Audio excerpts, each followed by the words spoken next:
Olá, ouvintes! Bem-vindos a mais um episódio do Tá de Clinicagem, seu podcast semanal de atualização e revisão em clínica médica. Meu nome é João Urbano. Meu nome é Joane Alves. E hoje, Joane, a gente tem um convidado que é mais que especial, né? Eu tô aqui, a gente vai falar um pouco de neurologia, né? Sim. Mas o cara que a gente trouxe aqui, ele me ensinou toda a neurologia que eu sei e não é brincadeira, tá? Eu imagino, Joca. Convidamos aqui agora o doutor Igor Brum. Se apresenta aí pra gente, Igor. Opa, muito obrigado pelo convite. Assim, o Joca já veio pronto, né? Só lapidou ali na preceptoria. Só rasgando cedo aqui hoje. Rapaz, só elogios. Mas ensinei um pouquinho do que eu sabia. Dr. Igor, ele é neurologista pelo HC da USP, especialista em distúrbio do movimento, e agora ele é assistente do pronto-socorro de neurologia, né? Por isso que a gente trouxe ele aqui também para falar um pouquinho e renovar um pouco um dos episódios que foi um dos episódios mais populares do TDC, né, Jô? Exato, que foi o episódio de manejo do AVC isquêmico, que é o episódio 63, que faz quase 4 anos esse episódio. Então vale algumas atualizações, né? Relembrar algumas coisas para o nosso ouvinte, já que é um assunto muito prevalente, a principal causa aí de mortalidade na população hoje. Beleza, vamos lá ver o que tem de novo aí nesses anos.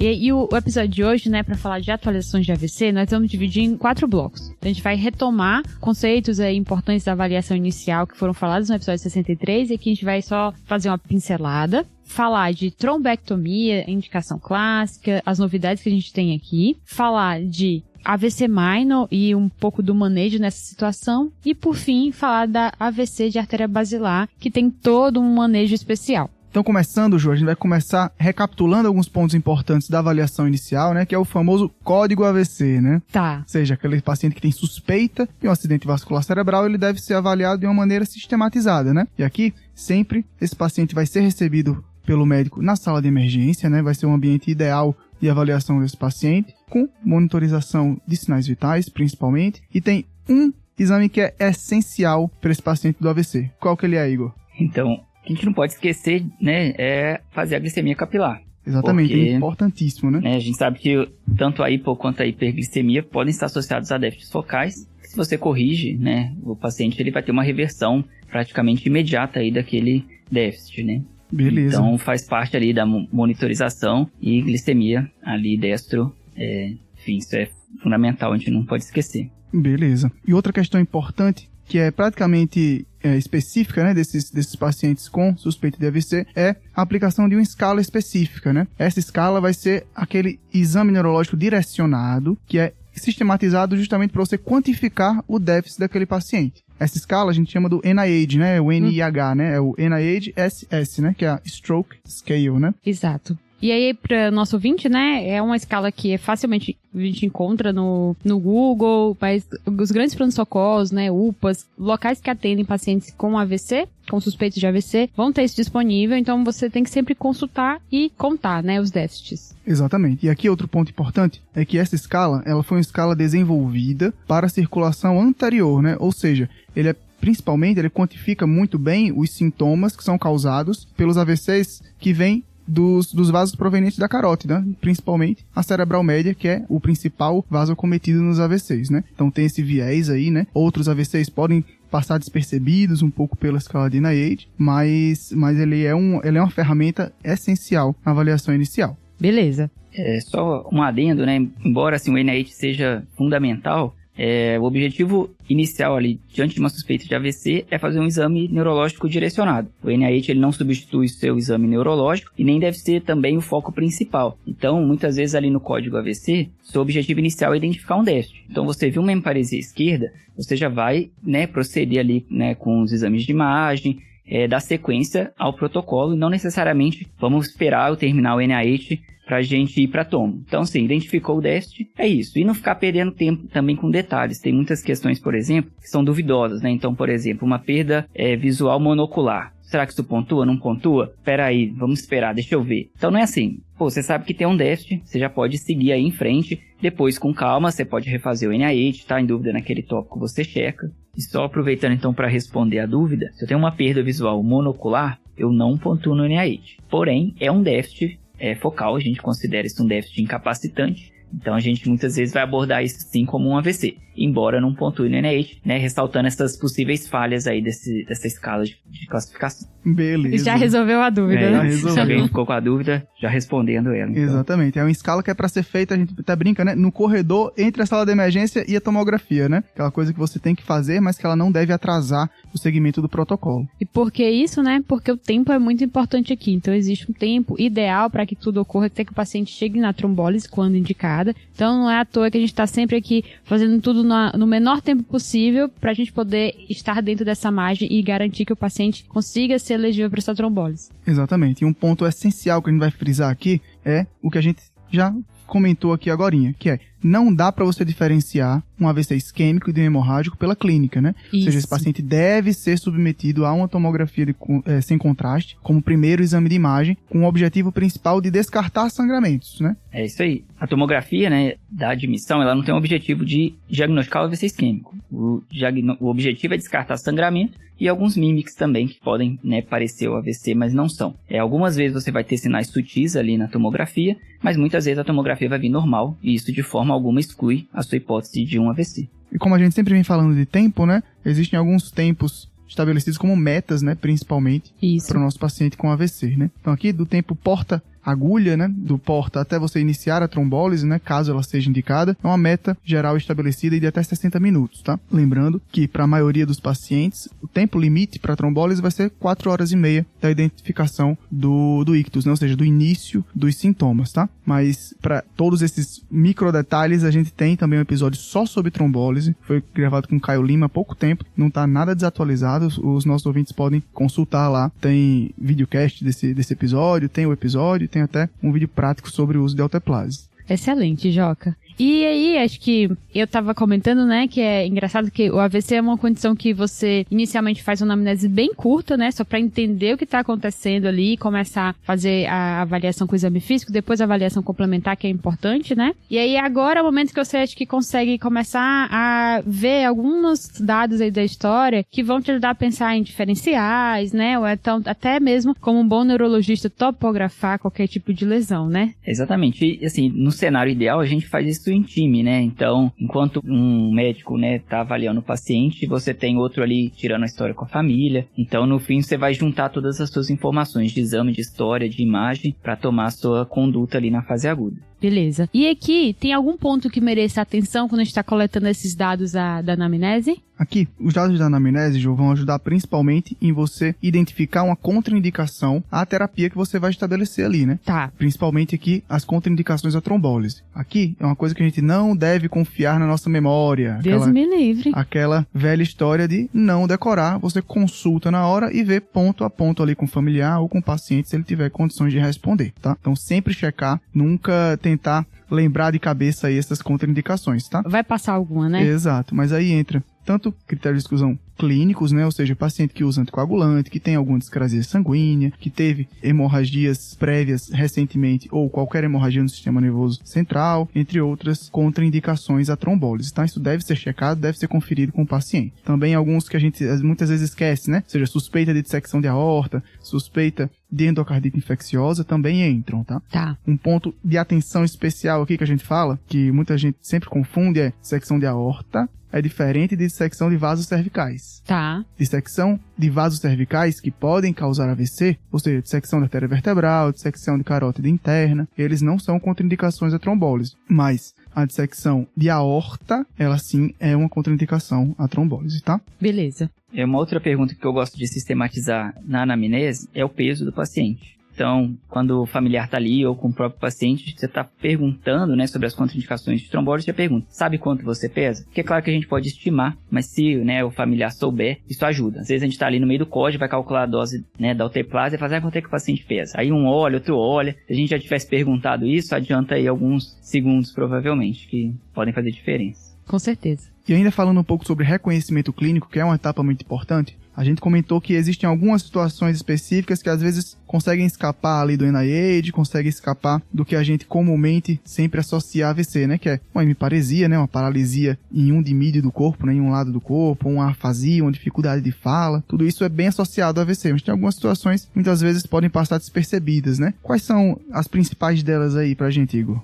Então, como você disse, em alguns casos a gente consegue identificar facilmente o déficit, e é aquilo que eu comentei, exame neurológico focado, você identificou o paciente está hemiparético, você já prossegue com o seu protocolo. Agora, por exemplo, uma queixa de vertigem, muitas vezes você vai precisar demorar um pouco mais no seu exame neurológico para caracterizar que de fato existe um déficit ali focal. Essa é traiçoeira, hein? Essa é difícil. Então, nesses casos, às vezes você vai demorar um pouquinho mais para, enfim, diagnosticar que você está diante de uma suspeita de AVC. Então, algumas etapas, né, que não estão, por exemplo, incluídas ali no NIH, que você vai precisar parar e fazer, né? Então, nos casos de vertigem, né, principalmente aqueles casos que a gente fala que é uma vertigem espontânea, ou seja, ela não teve um fator desencadeante e que se permaneceu de forma contínua. Ou seja, desde o momento que o paciente percebeu aquela vertigem, pode ser rotatória, mas às vezes não é. Essa vertigem não melhorou, o paciente não ficou nenhum período assintomático. E aí, né, existe aquele acrônimo clássico, que é o HINTS, que são ali 3 etapas, né, do exame neurológico, que podem ajudar a diagnosticar esses casos um pouco mais difíceis. Beleza.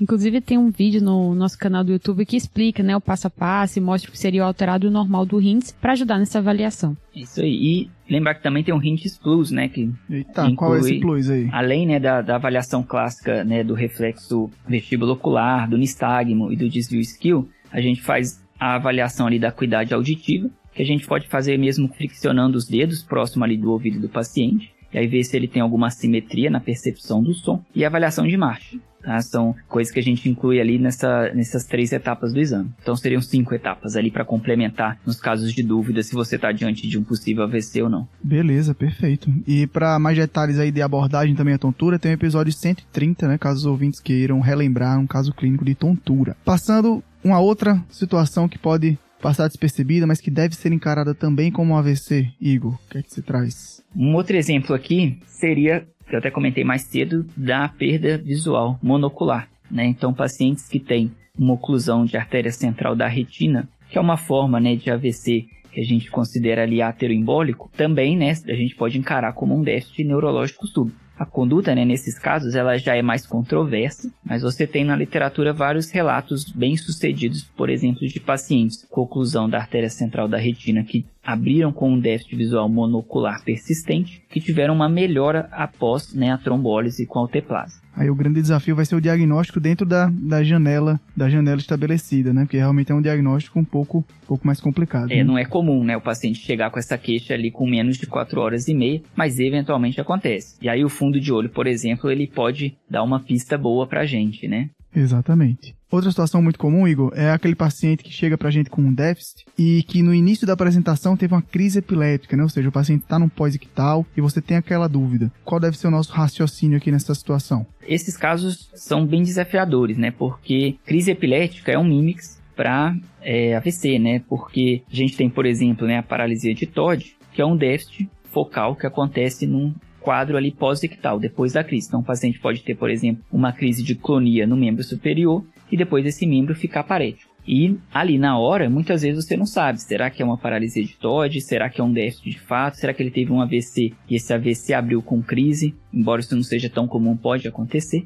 Mas assim, como regra geral, claro que existem aí, né, algumas nuances. Se você está na dúvida se é, né, um pós-ictal ou se é um déficit focal, você deve tratar a princípio como um AVC isquêmico. Então, se o paciente estiver em janela de terapia, você deve tratar. Em geral, se você faz um tratamento, né, com trombolítico para esse paciente com um stroke mimics, por exemplo, né, o paciente pós-crise, você não está, né, aumentando, por exemplo, o risco de complicações para ele. Vários estudos mostram isso, que os mimics, em geral, não estão associados, por exemplo, com um maior risco de transformação hemorrágica. Exatamente, justamente porque eles não têm nenhuma contraindicação, né? Se os pacientes forem selecionados corretamente, né? Dentre os elegíveis, a taxa de sangramentos é muito baixa, a taxa de sangramentos sintomáticos é menor ainda. Ou seja, é uma coisa que o benefício é maior do que o risco em ganho funcional a médio e longo prazo, né? Exatamente. Muitas vezes você não consegue ter certeza ali dentro da janela, então você acaba tratando, sendo um pouco mais invasivo. E tem outra condição, assim, que é bem famosa e falada, que é o wake-up stroke, né? Que é aquele paciente que acorda com déficit e a gente não sabe qual foi o momento desse déficit, né? Será que foi próximo ao horário que ele acordou ou foi próximo ao horário que ele dormiu? É a dúvida de $1 milhão, né? Isso daí é o famoso código das 7 horas da manhã. né? Que realmente é o ictus indeterminado, né? Ou seja, você não sabe quando foi que se estabeleceu aquele déficit realmente, então você perde o parâmetro de tempo da janela. Aqui entra uma ferramenta muito importante nesses pacientes que vai permitir você fazer a trombólise mesmo sem conhecer o ictus, a data exata do ictus, né? Ou seja, o horário exato do ictus, que vai ser a neuroimagem avançada, que principalmente a ressonância magnética. Um adendo, muitas coisas que nós vamos falar aqui realmente não são acessíveis em muitos lugares do Brasil, mas é um conhecimento que é importante de ter, pois em vários centros, tanto capitais como cidades do interior um pouco maiores, existe um centro de referência que o paciente pode ser referenciado, que tem esses recursos, né? Seja um hospital universitário, seja um hospital de um centro com um pouco mais de recursos. Então, independente de onde você trabalha, é importante ter esses conhecimentos para você sempre oferecer o melhor tratamento para o paciente, seja na sua unidade, seja em uma possível transferência. Beleza, Joca. Então aqui, o protocolo que a gente vai fazer em pacientes com ictus desconhecido e que chegam no hospital em menos de 4 horas e meia, porque se ele chega no hospital depois de 4 horas e meia do reconhecimento, então já passou 4 horas e meia do início, né? Exato. Então você já meio que perdeu essa janela clássica da trombólise. Ou seja, o paciente chega no hospital com menos de 4 horas e meia e você pensa em trombolizá-lo, você vai levar ele para a ressonância para fazer 2 sequências principais. Tá. São elas o flare, que é um tipo de sequência que é ponderada em T2, e a difusão. Qual é o raciocínio? A difusão, ela é a primeira sequência a se alterar no AVC agudo, ou seja, ela se altera já em poucos minutos, ou seja, ela indica que está tendo uma isquemia em curso ali. Certo. Já o flare, ele demora um tempo específico para começar a se alterar, ou seja, ele demora por volta de 4 horas e meia até 6 horas para começar a se alterar, ou seja, se você pega um paciente que tem uma difusão alterada, mostrando que tem isquemia, mas tem um flare normal, você infere que esse paciente está na janela, próximo à janela de trombólise, né? Ou seja, ele está dentro, ele é elegível para trombólise. Esse foi o estudo do Wake Up que mostrou o benefício realmente da trombólise em doenças funcionais no acompanhamento desses pacientes. Beleza, Joca. Ou seja, resumindo, paciente com ictus indeterminado, com uma difusão alterada e um flare normal, esse paciente está elegível para trombólise se ele realmente não tiver nenhuma outra contraindicação. Só reforçando, né, isso que você falou, o objetivo aqui é que o flare seja normal. Muitas vezes as pessoas confundem por conta dessa história de mismatch e acham que tem que ter uma diferença na área do flare e na área da difusão. A gente não está avaliando a área aqui. A gente quer saber se o flare estiver minimamente alterado, mesmo que seja uma área muito menor do que na difusão, isso quer dizer que provavelmente já passaram 4 horas e meia, então esse paciente não é candidato à trombólise. Tá, então checar tudo isso pra gente realmente pesar, né, e ver se tem indicação mesmo, né? Então vou precisar de uma ressonância aqui, não tem jeito. Os casos de ictus desconhecido, a ressonância ela vai ser fundamental aí para considerar a trombólise, desde, né, como o Joca falou, se o reconhecimento foi a menos de 4 horas e meia da chegada no hospital. Beleza, e aí agora a gente vai para os casos, né, passado esse grande grupo, né, do Wake Up Stroke, são só para retomar. A trombólise, a gente vai pensar nos pacientes que chegam com até 4 horas e meia da definição do início do evento, em pessoas maiores de 18 anos, né, que foi o grupo estudado, e que não tenham, né, nenhum critério de exclusão da trombólise. Então, são esses os casos que a gente vai indicar. E aí, quais são os cuidados que a gente tem que ter aqui agora? Então, uma coisa importante é que, por enquanto, e esse por enquanto a gente acha que talvez seja pouco tempo, só está autorizado realmente a trombólise com alteplase, né? A alteplase é o trombolítico estudado para AVC. Ele deve ser feito na dose, isso aqui é um mantra, né? Aquela dose 0, 9 miligramas por quilo, 10% em bolos, o resto em 1 hora. Ou seja, aquela dose padrão realmente de 0,9 miligramas por quilo de peso do paciente, por isso que o peso é muito importante, como o Igor já tinha frisado. Você vai fazer um bolos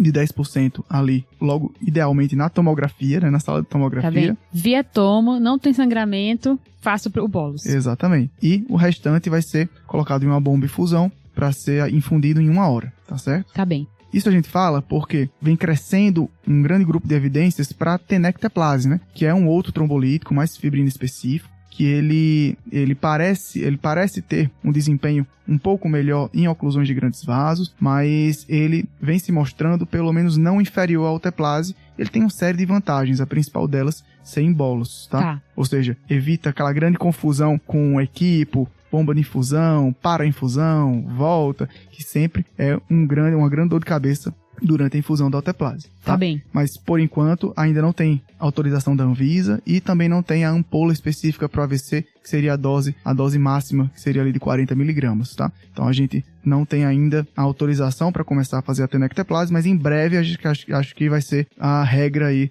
para o tratamento agudo do AVC. Esperamos que na próxima atualização já seja uma realidade, né, Joca? Exatamente. E durante a infusão do trombolítico, Igor, quais são os cuidados que a gente tem que ter com o nosso paciente? Então, durante a trombólise, o paciente sempre monitorizado, PA, saturação, cardioscopia. Lembrar, né, que o trombolítico tem que ser feito com acesso venoso exclusivo, né? Você, por exemplo, se o paciente estiver usando nitroprusiato, não pode fazer no mesmo acesso que o trombolítico. E fazer o NaH, pelo menos a cada 15 minutos. E aí, se você tiver um aumento de 4 pontos ou mais, você deve parar a trombólise e vai avaliar complicações. Então, né, nesse caso, você precisa repetir a imagem, né, a tomografia simples de crânio, para avaliar a possibilidade de sangramento. E a gente também não pode se esquecer de, né, aferir a pressão arterial. Idealmente, a cada 15 minutos pelo menos, se o paciente estiver estável, mas se o paciente estiver com droga vasoativa, cada 3 a 5 minutos. E aí lembrar daqueles valores. Para iniciar a trombólise, o paciente deve estar com uma PA abaixo de 185 por 110 e durante ali aquela infusão de 1 hora e nas próximas 24 horas, abaixo de 180 por 105.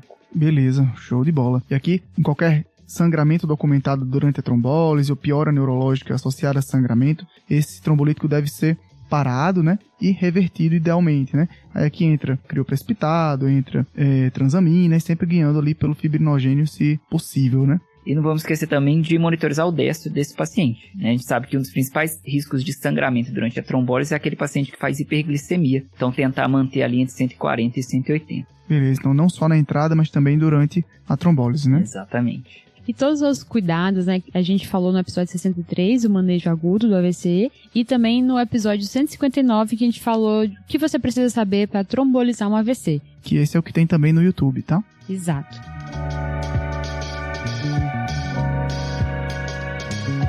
Então agora nós vamos falar de uma outra novidade que foi um pouco citada no episódio 63, mas acho que aqui a gente já tem algumas outras informações para acrescentar, que é falar de trombectomia. Exatamente, trombectomia que é o grande divisor de águas do tratamento do AVC, pelo menos nos últimos anos, tá? E ele é um tratamento que ele é estabelecido principalmente para aquele AVC que é causado por o que a gente chama de uma oclusão de vaso proximal. Tá. Aqui a gente vai relembrar um pouco da anatomia, né? O que é um vaso proximal? Vamos lá, Joca. Aqui a gente tem principalmente 3 vasos, tá? Tá. Na circulação anterior, que a gente fala, que é a circulação que vem da carótida, a gente tem a artéria carótida interna, intracraniana, e a artéria cerebral média. São os principais vasos proximais da circulação anterior. Tá. Já na circulação posterior, que é a que vem das artérias vertebrais, o principal vaso que pode ser submetido à trombectomia é a artéria basilar, que é toda especial, a gente vai falar um pouco sobre ela no fim do episódio. E agora todo mundo abrindo o Néter, né, pra ver de novo a anatomia disso aí,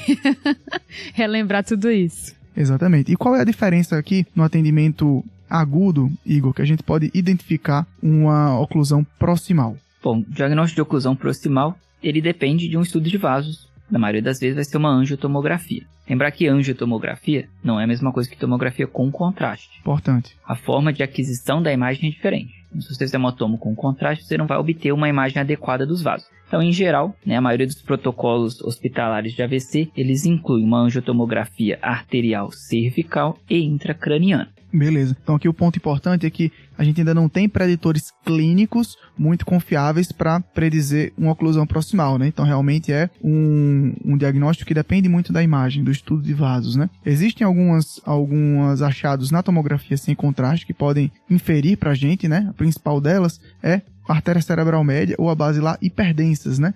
Ou seja, porque a gente infere que existe um trombo agudo ali naquele vaso, né? Se a gente vê a cerebral média ou a basilar com a hiperdensidade, já é um gatilho também para eu pensar em fazer um estudo de vasos para aquele paciente para identificar a oclusão proximal. Tem alguns déficits, né, que sugerem, como você disse, oclusão proximal. Então, por exemplo, paciente com afasia, com heminegligência, com alteração de campo visual, são preditores de oclusão proximal, mas o diagnóstico definitivo é só com a angio. E lembrar, né, que tem algumas causas que podem dar um achado falso positivo, né, de um vaso hiperdenso, por exemplo, uma artéria cerebral média hiperdensa. O próprio paciente desidratado, A gente sabe que ele pode aparecer ali com um vaso mais hiperdenso e acabar sendo um confundidor. E também se o paciente eventualmente tiver uma placa ali de colesterol um pouco mais calcificada, isso pode dar ali uma hiperdensidade que parece, né, um vaso, né, com um trombo ali, mas que na verdade isso não é real. Beleza. Por isso, né, a gente precisa dar angiotomo para ter certeza da oclusão. Isso é interessante, hein? Por isso que realmente em muitos centros a angio-TC também já entra no pacote do atendimento inicial do código AVC, né? Ou seja, já faz a tomo sem contraste e faz a tomo com angio, com estudo de vasos para identificar oclusões proximais, tá? Falando um pouco de indicações de trombectomia. Igor, quais são as indicações clássicas, ou seja, aquelas indicações que primeiramente foram estabelecidas no início do estudo da trombectomia? Bom, então o primeiro critério, né, que é fundamental para a gente considerar a possibilidade de trombectomia, como o Joca já disse, é a oclusão de vaso proximal. Então, nos estudos clássicos, seriam a carótida interna na porção intracraniana ou o segmento M1, que é o segmento mais proximal ali inicial da artéria cerebral média. Tá. Basilar tem todas, né, algumas exceções que depois a gente vai comentar. Além, né, da oclusão proximal, então você identificou na angiotomo uma oclusão proximal, você vai falar, agora será que ele tem critérios clássicos para trombectomia? Então, primeiro, o ictus, ele tem que ter sido a menos de 6 horas. Tá. Além disso, o paciente precisa ter um aspects maior ou igual a 6.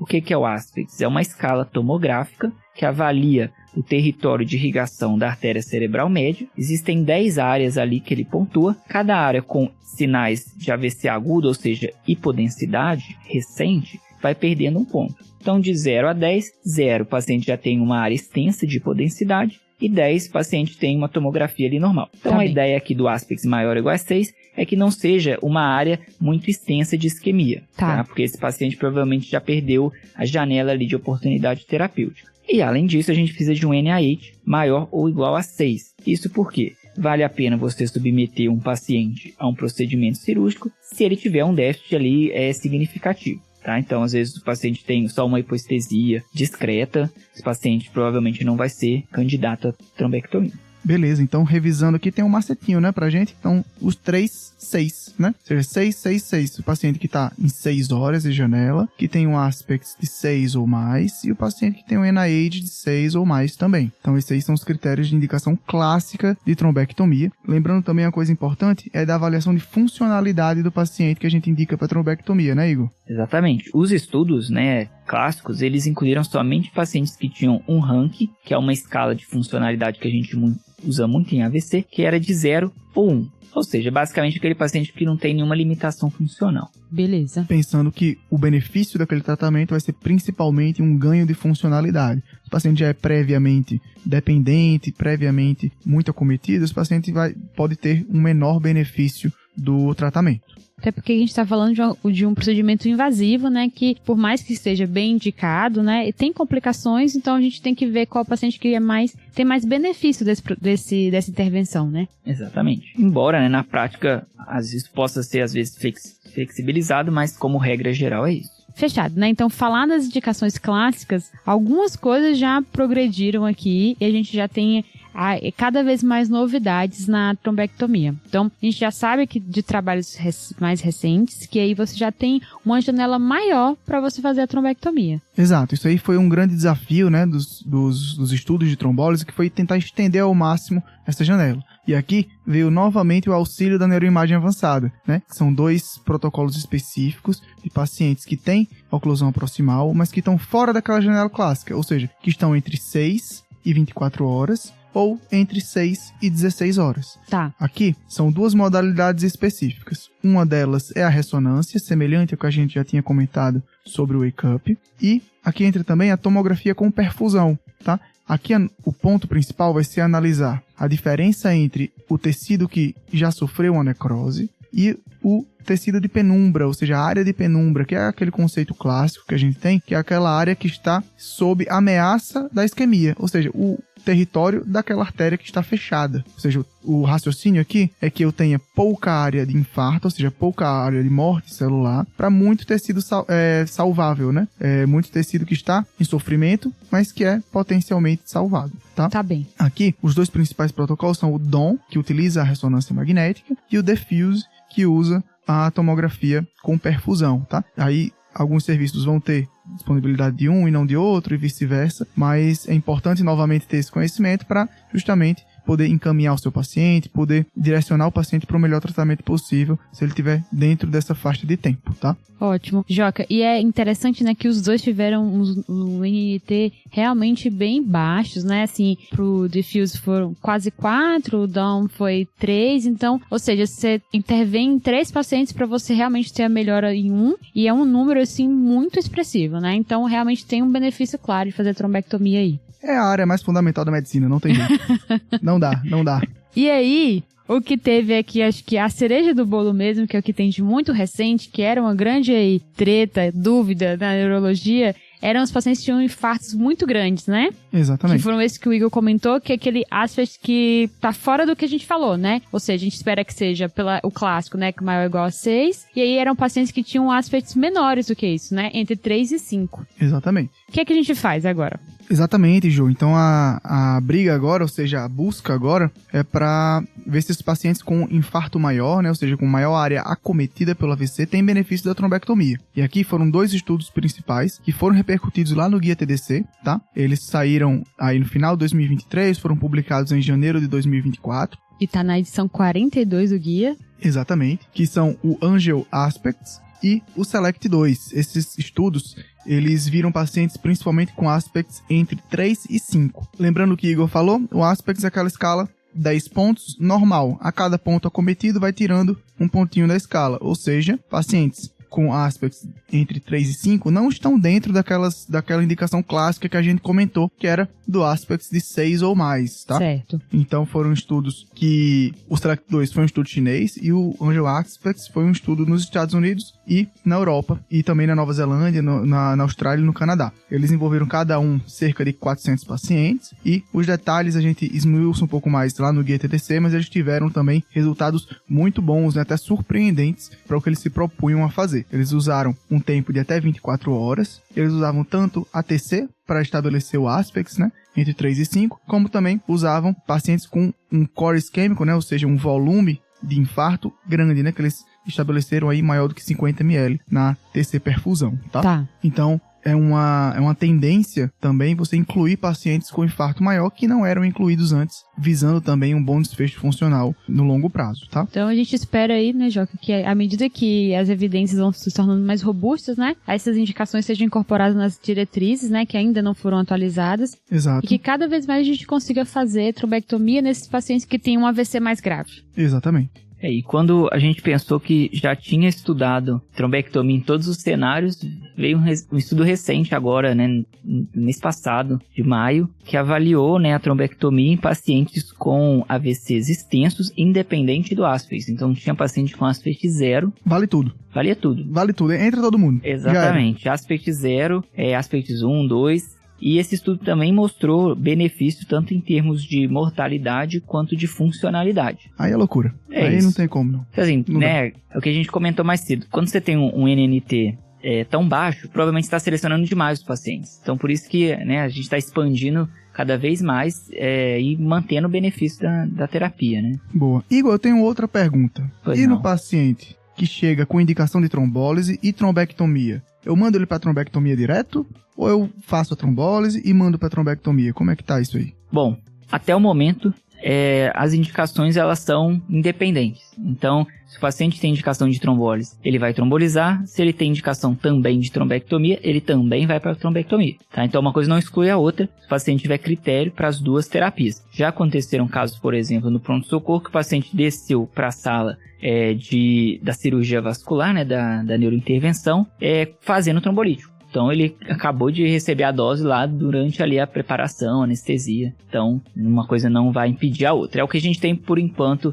mas embora existam alguns estudos que estão sendo feitos para avaliar, né, a trombectomia direto sem a trombólise. Exato, acho que a principal mensagem aqui é que se o paciente tem uma oclusão proximal e chega para você no pronto-socorro, isso não deve desencorajar você de enviá-lo para um centro que tenha trombectomia, né? Ou seja, o paciente ele pode ser encaminhado, né, após a trombólise, para avaliar se ele também é candidato a uma trombectomia ou não. Sim, e a gente recebe muitos pacientes assim, que fizeram trombólise em outros serviços e vêm para avaliação da trombectomia. Algumas vezes acontece, por exemplo, que esses pacientes eles recanalizam o vaso pós-trombólise e às vezes nem precisam da trombectomia. Mas na maioria das vezes eles vão ainda manter a oclusão, porque a gente sabe que a trombólise ela é menos eficaz na oclusão de grandes vasos, né, de vasos mais proximais, então eles acabam se beneficiando também da trombectomia. Exatamente, a taxa de recanalização aí de oclusões proximais com trombolítico por volta dos 10%, né? Então a maioria dos pacientes ainda vai manter a oclusão proximal no curto prazo, que ele também vai se beneficiar da trombectomia. Beleza, então realmente o cenário ideal, né, se indicado as duas intervenções, né? Exatamente.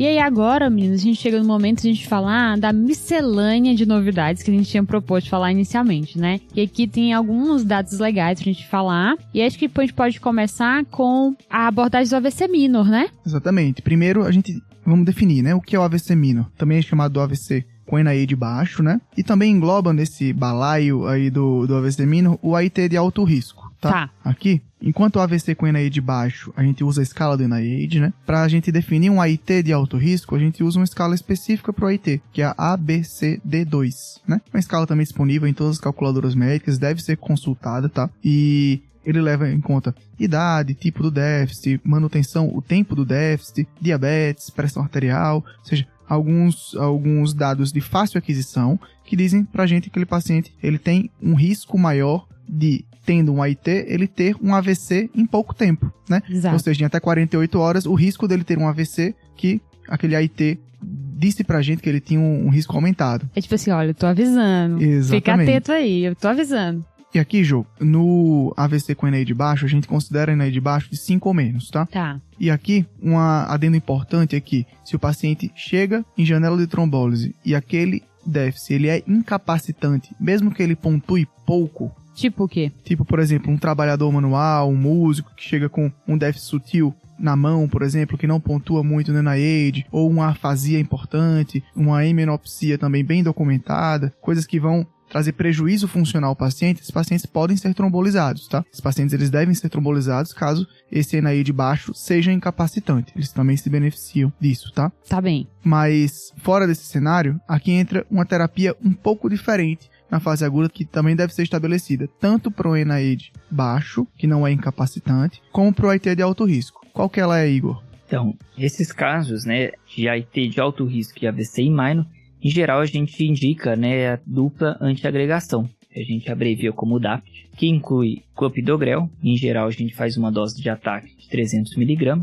É importante porque o clopidogrel, numa dose de 75 mg, ele vai demorar quase uma semana para atingir um nível terapêutico adequado. Então a gente faz um ataque de clopidogrel de 300, faz um AS numa dose variável, essa dose pode ser de 100 a 300 mg, e depois a gente mantém essa dupla antiagregação, na maioria dos casos aí por 3 semanas, baseado, né, nos trials. O principal deles foi o Chance, que foi um estudo chinês, que mostrou um benefício aí da dupla antiagregação na redução do risco de recorrência de AVC, se usados, né, por 3 semanas, 21 dias. Tá, Igor. E quanto tempo depois do evento eu posso já começar a dupla antiagregação? Bom, primeiro a gente vai avaliar se o paciente ele foi submetido a trombólise ou não. Caso o paciente não tenha sido submetido a trombólise, a gente pode iniciar nas primeiras 24 horas. Tá. Será que tem benefício se a gente iniciar depois de 24 horas? Bom, até recentemente a gente não tinha essa resposta, mas a gente teve um estudo também chinês que chama INSPIRES. Esse estudo, ele avaliou se a introdução de dupla antiagregação nas primeiras 72 horas também reduz o risco de recorrência de AVC, e esse estudo foi positivo, mostrando então que a dupla antiagregação, mesmo se iniciada um pouco mais tardiamente, também vai ajudar a prevenir a recorrência, embora sempre que possível a gente vai iniciar ali, né, nas primeiras 24 horas.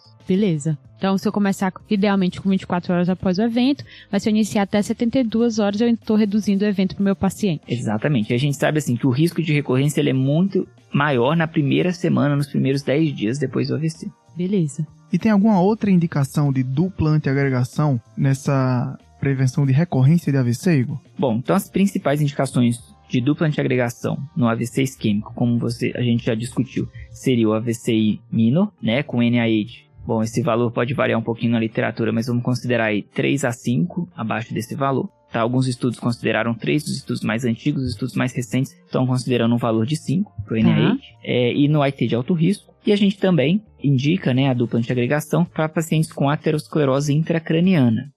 Ou seja, paciente que na angiotomografia vai ter uma estenose, em geral ali acima de 70%, em algum vaso que não seja cervical, né? Não seja ali a carótida cervical, mas seria carótida interna intracraniana, cerebral média, cerebral anterior. Isso foi baseado num estudo um pouco antigo, né, que é o SAMPRIS de 2011, que ele comparou o melhor tratamento clínico, que nesse caso foi com dupla antiagregação, com stent intracraniano. E ele mostrou que o tratamento clínico era melhor do que o tratamento intervencionista. Por isso que hoje a gente não indica, via de regra, stent intracraniano, tá? Beleza. E aí o único detalhe é que nesses casos de ateromatose intracraniana, a gente mantém a dupla por um tempo um pouco maior, tá? Em geral a gente mantém por 90 dias, então são 3 meses, mas não mais do que isso, tá? A gente já teve estudos que mantiveram dupla por tempo prolongado e eles aumentaram o risco de sangramento e mortalidade. Então, via de regra, 90 dias é o limite ali para você manter a dupla, depois você mantém o paciente ou com AS ou com clopidogrel. Isso foi variável ali nos estudos. Beleza. Outra indicação de DAPT também, que às vezes aparece na literatura, a gente repercutiu na edição 77 do guia, né? Quando a gente falou da diretriz de 2024 de dissecção de artérias cervicais, né? Ali, ele indica também DAPT para um grupo selecionado de pacientes que teve AVC por dissecção de vasos cervicais, tá? São os pacientes com baixo risco de sangramento e sem achados de alto risco de sangramento na dissecção. E só lembrei de mais uma coisa que também já foi estudado, né? O ticagrelor, né? Associado ao AS. Tem um estudo que chama TALIS, que avaliou também, mostrando benefícios de deixar a dupla antiagregada. Mas nesse caso, em vez de usar o clopidogrel, utilizou-se o ticagrelor. Beleza. Então tem evidência para tanto clopidogrel quanto ticagrelor nesses pacientes? Tem. Uma coisa um pouquinho, né, só aprofundando mais na questão dos estudos, é que a maioria, né, dessas evidências vem de estudos chineses. A gente sabe que a população asiática, como regra geral, eles têm uma incidência maior de ateromatose intracraniana. É uma causa mais comum de AVC lá do que aqui. Então, embora a gente use isso, né, para determinar nossas condutas aqui, a gente tem que ter alguma ressalva em relação à validade externa disso. Beleza.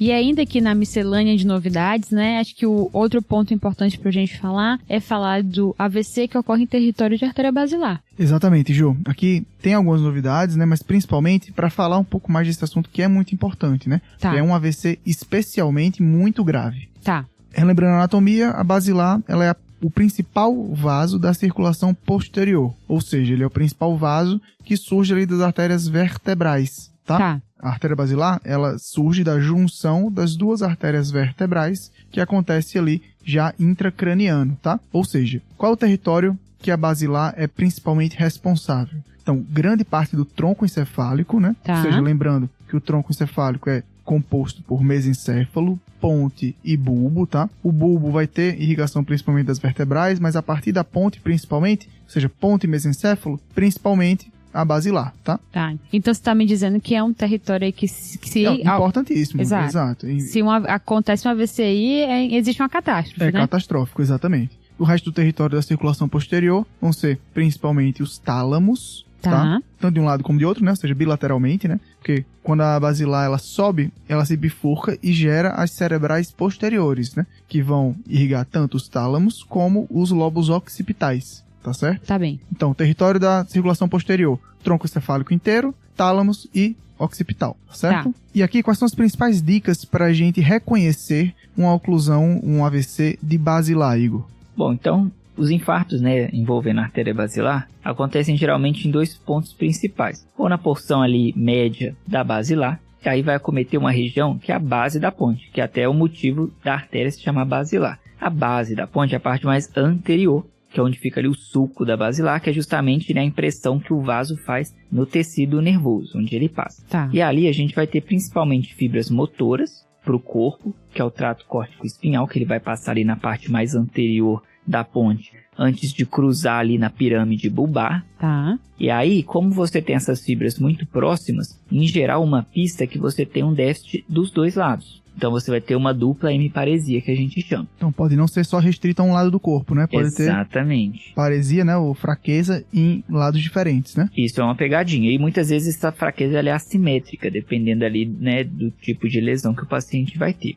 Além disso, a gente tem informações das fibras motoras para os nervos cranianos. Então a gente tem informações ali que vão para o núcleo facial, que vão para os núcleos motores oculares. Então outras pistas que fazem a gente pensar em infarto de basilar seria, por exemplo, fraqueza facial, né? Então você tem ali uma assimetria do sorriso, ou você tem um cometimento dos dois lados. Você pode ter também alterações de motricidade ocular. Você vai ter sintomas como disartria e disfagia. Então são pistas que ajudam a gente a pensar. Além disso, você pode ter uma oclusão mais alta do topo da basilar. Tá. Então no finalzinho dela, quando ela vai se bifurcar ali nas cerebrais posteriores. Aí nesse caso, você pode acometer, por exemplo, a região do tálamo, que fica logo ali acima do mesencéfalo. E aí isso pode dar, por exemplo, um rebaixamento do nível de consciência. Então é uma causa de AVC que cursa com rebaixamento. Às vezes é um infarto pequeno, mas como ele é estratégico, porque ele pega o tálamo dos dois lados, que é uma região onde passa o SARA, né, que é o nosso sistema ali de vigília, ele pode dar rebaixamento do nível de consciência. Ele pode dar também paralisia do olhar vertical, porque é na porção ali do mesencéfalo que tem os núcleos que vão ser responsáveis por esse movimento vertical dos olhos. E você também pode ter déficit visual bilateral. Então o paciente ele tem ali uma isquemia, um êmbolo que vai para as cerebrais posteriores dos dois lados. Então o paciente pode ter déficit visual. Então resumindo isso tudo que eu falei, déficit motor, tanto do corpo quanto de nervos cranianos, alterações da motricidade ocular, disfagia, disartria, déficit visual, rebaixamento do nível de consciência,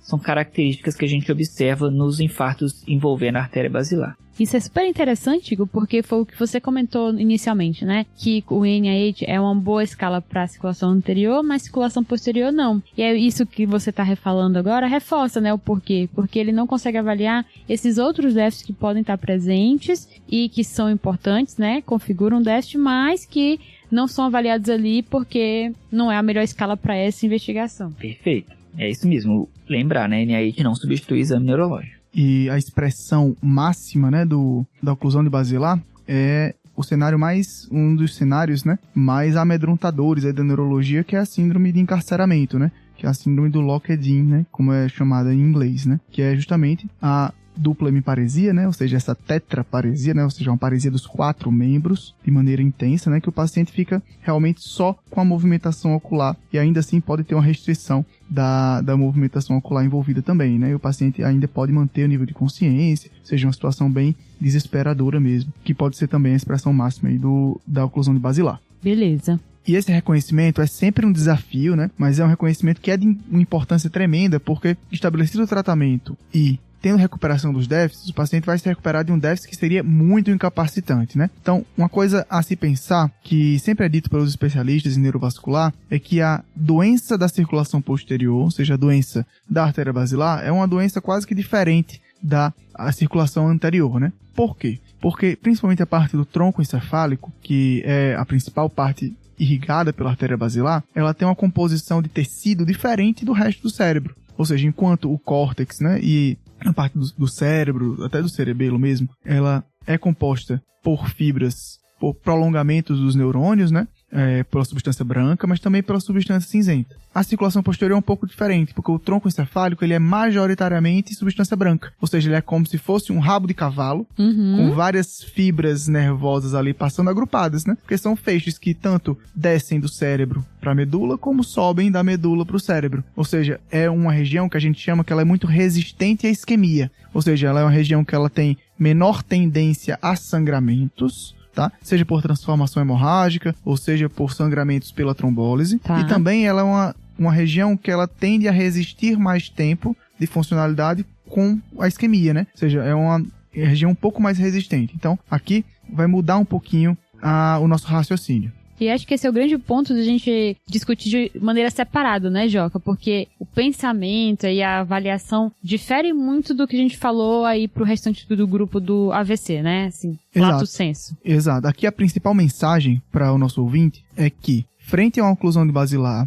você conseguiu reconhecer, você tem que tentar com mais afinco ainda conseguir a opinião de um especialista, encaminhar o paciente para o neurologista, porque esse paciente, por mais que ele fuja das indicações clássicas de terapias de reperfusão, seja trombólise, seja trombectomia, que a gente estipulou para a circulação anterior, né? Por ser uma oclusão de basilar, esse paciente ainda pode se beneficiar, mesmo chegando em um tempo que não seria elegível para as indicações clássicas. Tá, então aqui você está me dizendo que já é uma área diferente do restante aí do córtex e que também eu vou ter aqui opções e recomendações diferentes quando eu estou falando de tratamento. Exatamente. Até o comportamento desse AVC tende a ser um pouco diferente. As oclusões de artéria basilar, elas têm uma propensão maior a se arrastar por mais tempo. Ou seja, os pacientes eles podem se apresentar com déficits, com sintomas que podem ser flutuantes, né? Ou seja, o paciente tem uma fraqueza que melhora, tem um déficit visual que melhora um pouco, justamente pela anatomia, né? Às vezes, por ser um vaso único, né? Você pode ter um efeito de oclusão e reperfusão meio variáveis, tá, que dão esse caráter um pouco mais flutuante. E isso pode mascarar um pouco o tempo do ictus, tá? Já é uma apresentação não tão comum, e aí você está falando que ainda pode ser uma apresentação que flutua. Então, realmente, é uma condição que você vai ter que ter uma suspeição muito grande, né? Pra você pensar que realmente é um AVC de artéria basilar. Exatamente. Mas, estando dentro das 4h30, esse paciente deve ser trombolizado e, estando dentro das indicações clássicas, ele deve ser trombectomizado. Mas, fora dessas indicações clássicas... Que é o 666. Isso, exatamente. Fora dessas indicações clássicas, esse paciente deve ser avaliado, sim, por um especialista para avaliar a indicação de reperfusão. Só para exemplificar o quanto, né, que é mais difícil a gente, muitas vezes, diagnosticar esses casos, as oclusões de basilar, elas entram no diferencial, por exemplo, de miastenia graves, porque pode dar uma alteração de motricidade ocular que é variável, flutuante. Então, tem casos que entram até como um mimix disso. Então, pode ser bastante desafiador mesmo por esse caráter intermitente que muitas vezes acontece na oclusão da basilar. Não, e é todo esse cuidado porque, novamente, né, a gente tá falando aqui que, idealmente, né, a gente tem que lembrar, primeiro, da janela, né, ali das 4h30, que seria o ideal pra gente pensar em trombólise, e não só isso, né, tentar chegar nas metas que a gente já falou, né, dos 60 minutos pra trombolizar. Então, com certeza é uma condição que, por tudo isso que a gente já falou, ter um neurologista de fácil acesso vai ajudar muito a tomar as decisões de uma maneira mais rápida e segura possível, né. Exatamente. E aqui foi uma das novidades também em AVC, recentemente, que em 2024 agora foi publicado um novo guideline europeu só de oclusão de artéria basilar. Tá. E aqui são evidências ainda fracas, mas nos últimos anos vem saindo vários estudos para benefício de reperfusão em artéria basilar. Aí tem vários deles, tem o BAOC, Attention, Basics, vários desses, vendo os mais diversos cenários. Aqui, o principal que a gente pode relembrar aqui é que os pacientes com maior benefício são aqueles pacientes que têm uma escala de NIH maior do que 10. Tá. E os pacientes que chegam entre 6 até 24 horas, eles ainda podem ser elegíveis para trombólise e trombectomia, a depender da avaliação da tomografia. Ou seja, os pacientes eles têm uma janela um pouco maior justamente por ser um território que é mais resistente à isquemia. E aí isso pode levar em conta neuroimagem avançada, ou pode levar em conta só tomografia simples. Então isso varia de estudo para estudo, tá? Mas lembrando que tem essa possibilidade, os pacientes devem ser avaliados por especialista. Beleza, então, acho que interessante saber disso, né, que como é um quadro mais difícil você realmente fechar esse diagnóstico, saber que a gente tem uma janela maior vai facilitar, né, a gente também conseguir ter essa tomada de decisão mais segura, né? Exatamente. Bom, então, a gente finaliza esse episódio, né? E acho que o grande ponto é a gente só retomar o que a gente já discutiu. Então, a gente inicialmente retomou os pontos principais da avaliação inicial de um paciente com suspeita de AVC. Depois falou de trombectomia, de indicação clássica, das novas indicações, inclusive com áreas existências aí de infarto. Falamos de DAPT no AVC minor e falamos também da abordagem no AVC de artéria basilar. Então, aqui a gente chega ao fim e aí chegou o tão esperado momento dos salves, né?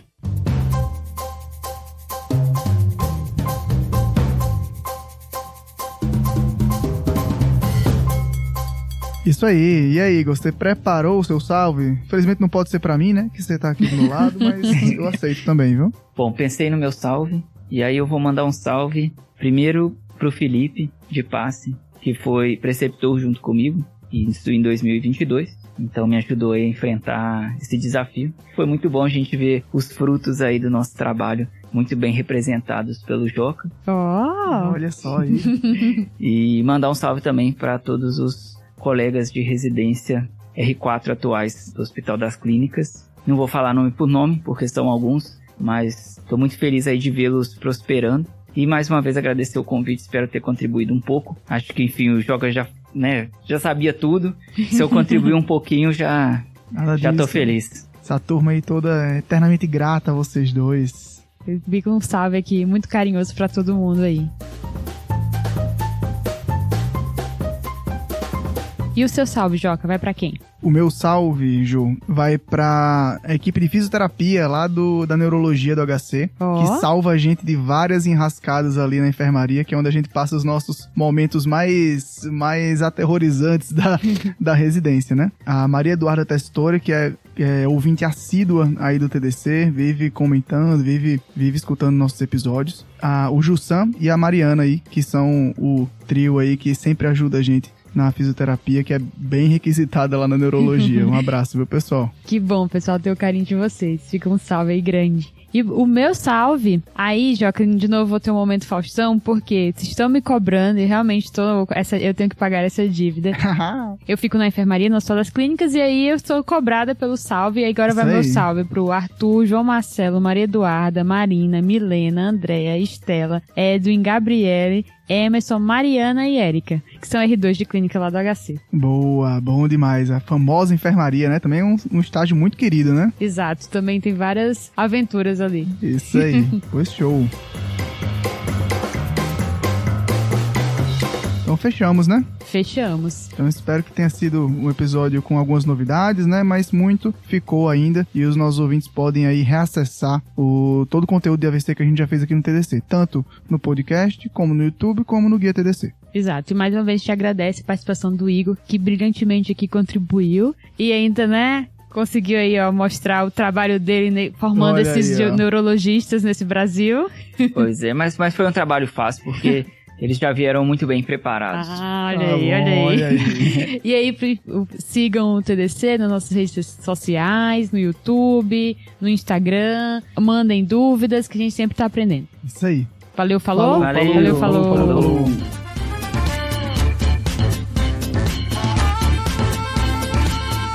Esse podcast tem como objetivo educação médica. Não utilize como recomendação. Para isso, procure seu médico.